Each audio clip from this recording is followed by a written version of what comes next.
Capital News tonight. Court rejects government request to issue warrant for Tundu Lissu. University students in Kenya to hold protests. Defense Forces Championship kick-off with Zanzibar basketball team starting off well.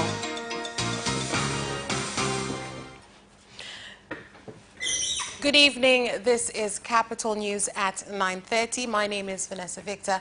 Let's get started with the national news.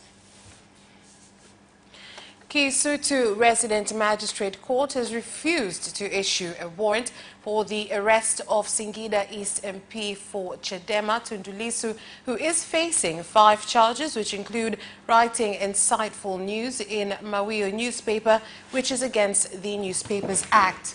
The move comes after the state prosecutor Wankio Simon claimed before resident magistrate Thomas Simba that the case was up for mention, and previously the court has ordered that Lissu's sponsors should go to inform him on his condition.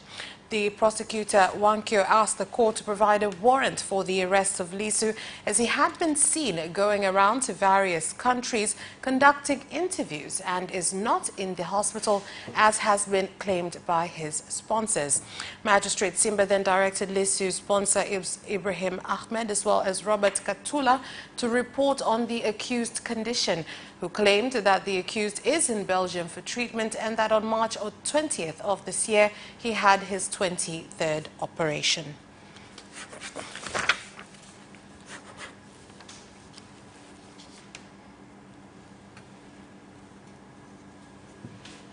Vice President Samia Suluhu Hassan has directed the leadership of Tabora region to use the opportunities available in the region to officially start an environment fund that will involve residents with the aim of combating challenges of environment destruction in the region. Na mfuko huo uwe na watu viongozi ambao watahakikisha. You must choose leaders amongst yourselves to manage the system. You must know exactly what it is you want to do, so as to protect the environment in your area. If each Tabora resident could give 2 chickens to contribute towards the environment fund, then if it is not every Tabora resident, let it be every family. What you've done is artificial, but when you go deep into the town, it is very dirty. You must share this with your fellow students, but you also do have environment clubs, don't you? If you do, have a competition for secondary schools and the winner will be awarded.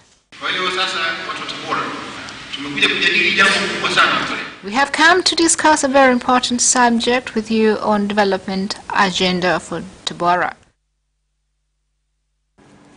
The bodies of 9 workers, 8 of them who were employees of the Land Tenure Support Program that is under the Ministry of Land, Housing and Human Settlement Development, and 1 who is an employee of the NGO Plan International, have been officially sent off earlier today at the Ifakara National Grounds in Kilombero District, Morogoro region. Following the send-off, the bodies of these deceased were transported to their respective home areas in order to be buried. Wizara kwa kupoteza watumishi hawa. In losing our members, we are truly sad, because the departed were still very young, most of them under 30, and as you've heard, most of them were highly educated, and we had hoped that they would serve our nation for many years. We are deeply saddened by what happened, given that already we had a family which was strong and united, which cared for one another. The success we had was as a result of our togetherness. I ask all drivers to be vigilant and observe traffic rules. The effects of the shortage of sand in Unguja Island have begun to be seen after the revolutionary government of Zanzibar permitted sand from outside of Unguja to be imported for construction of government infrastructures. The situation came up in the Council of Representatives meeting, whereby some councillors questioned and wanted to know who allowed for the sand from Pemba be brought to Unguja when the government had banned it. I would like to notify you that permission has been granted as we permit more development that goes hand in hand with construction. It is possible that some projects stall due to lack of enough sand, particularly on road construction, schools and water tanks. Kuna baadhi ya ujenzi huwa unakwama kutokana na ukosefu wa mchanga.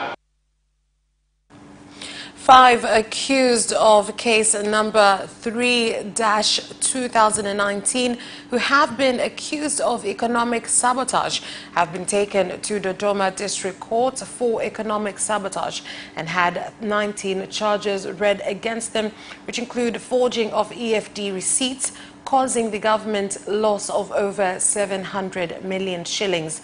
Dodoma District Resident Judge Arnold Kiano, after hearing the charges, the accused are facing from the region's public prosecutor Salome Mgesani, said that the court has not received the case from the Director of Prosecutions, thus the accused were not meant to answer or respond.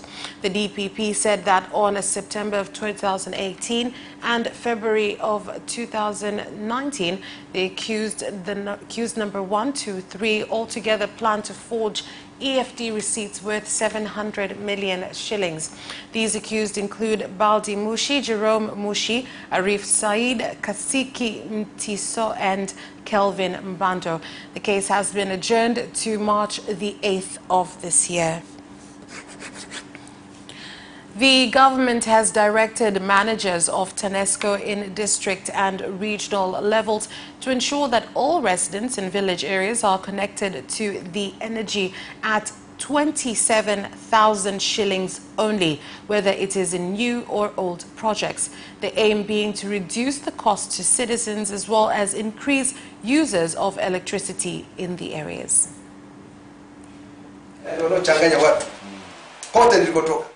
District management is the one causing confusion. I take this opportunity to ask them that no rural household shall be asked to pay 150,000 electricity connection fee, but rather 27,000 only. Let people not be confused about this.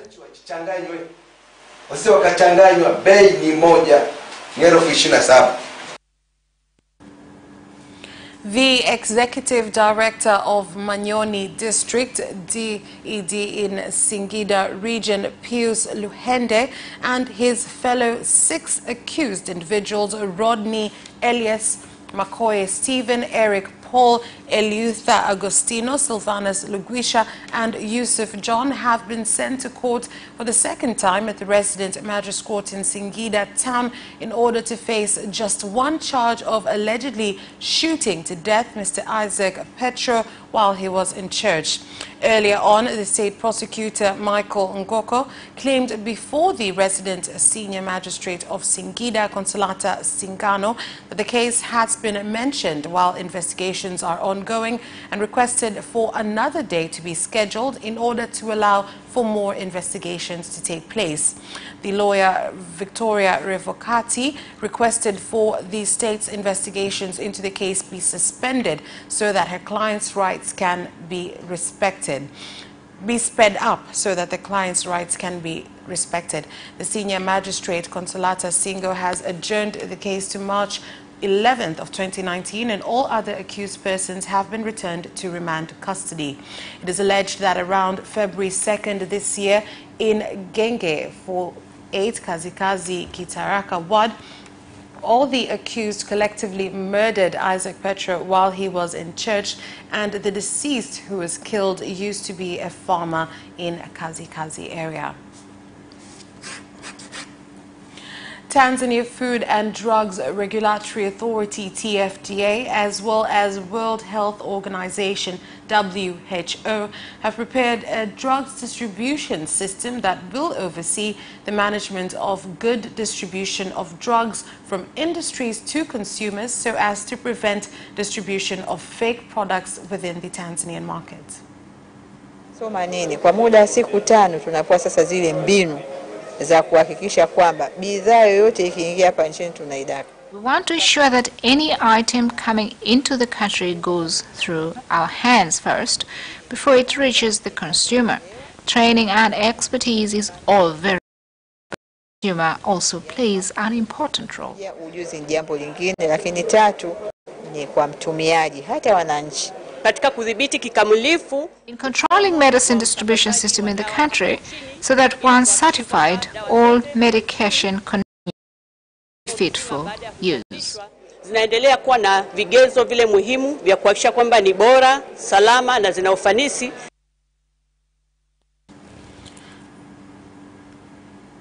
Tanzania has been selected as one of 7 African countries that will benefit from an international project to enable farmers of legumes and cereals that is being funded by the International Crops Research Institute for the Semi-Arid Tropics, ICRISAT, that helps farmers to get new types of seeds with high levels of zinc and minerals that are needed by the consumers. It is up to me, the government, together with our experts, to educate our people so that they can use the right seeds. This will help improve how we farm. This project is very important in these 7 countries in West Africa and in East and Southern Africa. In partnership with the Tanzanian Agricultural Research Institute can output from their breeding programs. So farmers have access to modern varieties and hybrids that can perform best in these environments. But we're also going to bring access to the global research community's latest technologies. Through this project, a lot of women have been able to take part in producing beans on a large scale, but they are also involved in value addition. That's all for national news. International news next.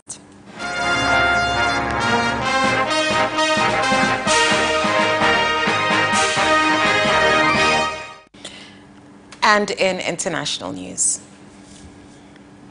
studies have halted in public universities may be affected from next week after students of universities nationwide in Kenya promised to hold protests and hinder all activities in Nairobi due to increased tuition fees for public universities, as well as for the capture of those who benefited from government loans but have not repaid them.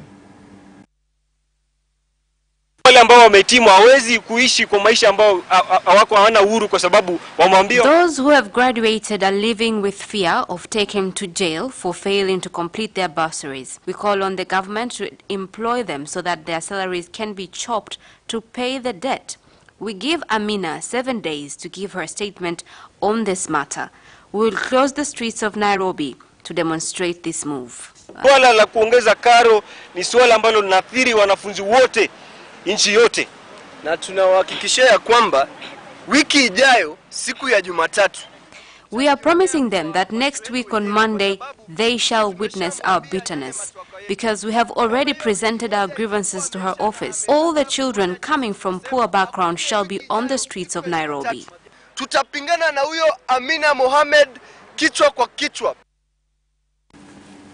And in Uganda, the Police Defense Force has begun an exercise to provide training to new officers that will be involved in the activities that have to do with the nation's safety. This follows President Museveni's directive that 10,000 officers from all divisions in the country be registered to be able to combat crime.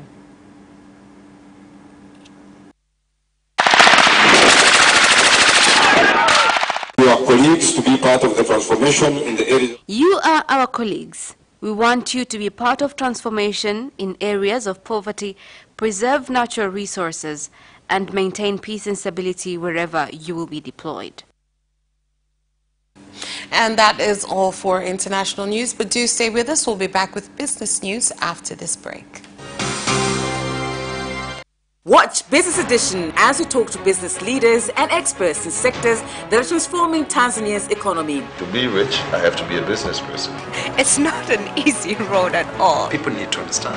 You must quickly think, how cost effective are you going to be? Business acts as a way in which it can bridge that gap. Business Edition will keep you informed on latest developments in the financial sector, extractive industry, tourism, agriculture, energy, construction, and so much more. Meet entrepreneurs who create employment opportunities. Watch Business Edition on Friday at 8:15 p.m.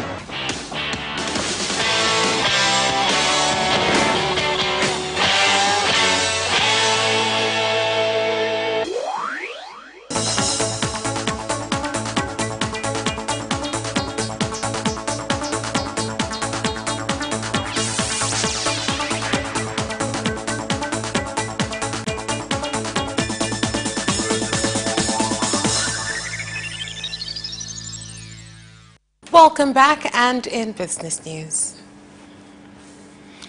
The government has pledged to end all challenges faced by livestock sector, which has failed to do well for a very long time and has been surpassed by Kenya, which has a smaller number of livestock and dairy production. They could have had reliable employment, enough capital, and to our GDP. Our expectations are that everything that has been revealed from opinions and challenges facing the dairy sector will be discussed by the key stakeholders and find the way forward.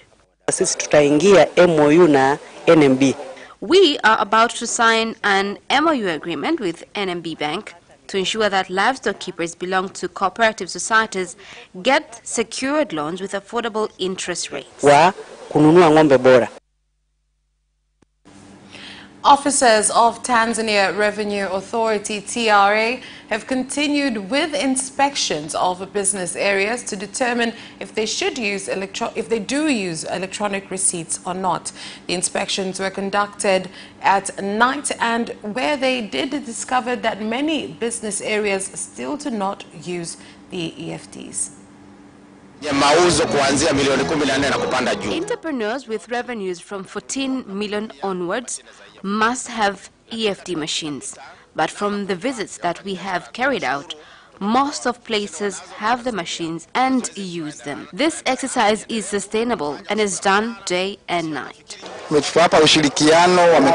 cooperated with the officers well. They have checked our machines and got satisfied with the way we give receipts to every payment done by our customers. Following changes the government is making in the minerals sector, some women in Arusha who had stopped engaging in the mineral business have resumed doing so in the belief that they will benefit more from it now than they did in the past.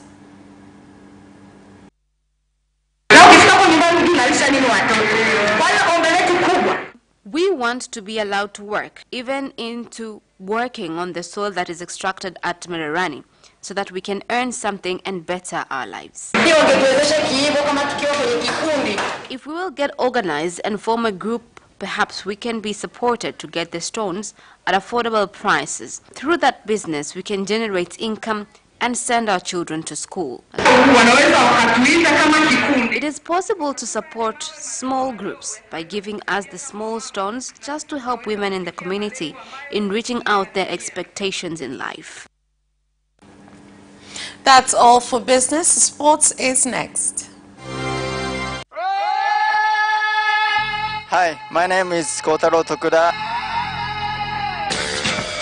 What's up? My name is Sean Garnier. I'm John Barnes from Liverpool Football Club. The hip, hop, a hippie, the hip, hip, hip, hop. You don't stop the rockin' to the bang, bang boogie. Say up, jump the boogie to the rhythm of the boogie to beat. Now what you hear? I'm watching Sports Gazette. I'm watching Sport Gazette. And you're watching Sports Gazette With Sebastian. With Sebastian. Peace out. Yes! And you can also watch Sports Gazette for highlights and interviews regarding sports.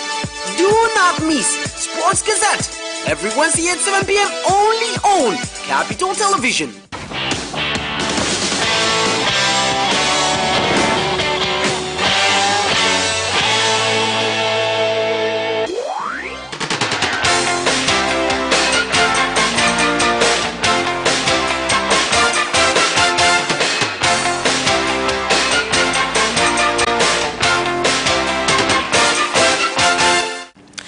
And in sports news, the Defence Forces Championships have proceeded in different games with the Zanzibar SMZ basketball team starting off well.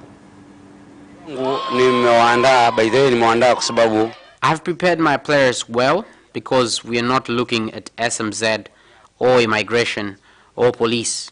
We are looking at our major rival, Ngome, who we compete the most with every time. The team is mostly prepared for the game against Ngome. Other teams are well prepared, but they are not as fit as my team due to the way I have trained.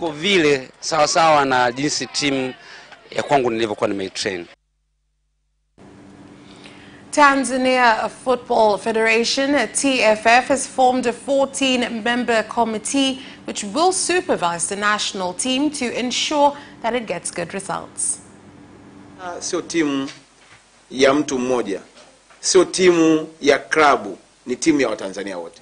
Taifa Stars is not an individual's team. It is not a club. It belongs to all Tanzanians.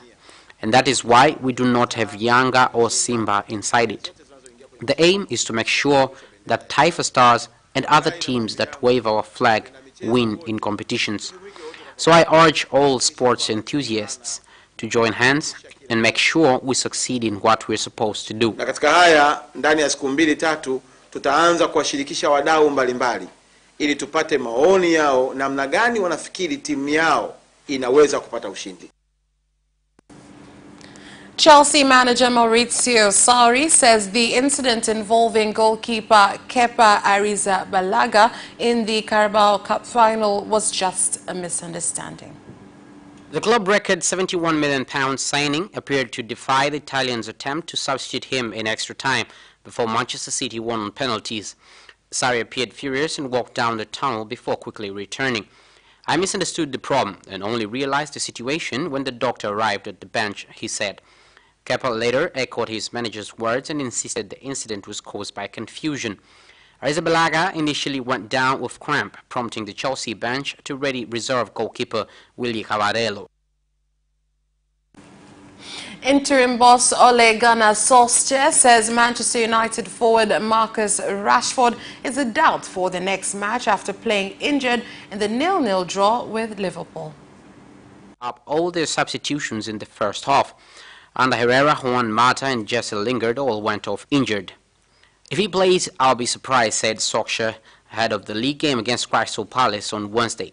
Solskjaer suggested Rashford's injury was the result of being kicked by Liverpool's players after the Wenger appeared to be hurt following an early challenge from Jordan Henderson. England's women were thrashed by India, who sealed a series victory with a 7-wicket win in the second one-day international in Mumbai. Slumped to 44-4 and 95-7, only recovering 261 through a last wicket stand of 42 between NAT Skiver and Alex Hartley. India were barely troubled in the chase, Smriti Mandhana's 63 helping them home with almost 9 overs left. The third and final match in the series is on Thursday. With the chance of winning a first series in India gone, England can still earn valuable points in the International Cricket Council's Women's Championship. And that sports item ends our news bulletin. On behalf of everyone who worked to bring you this bulletin, my name is Vanessa Victor. Thank you for watching and have a good night and start to the week.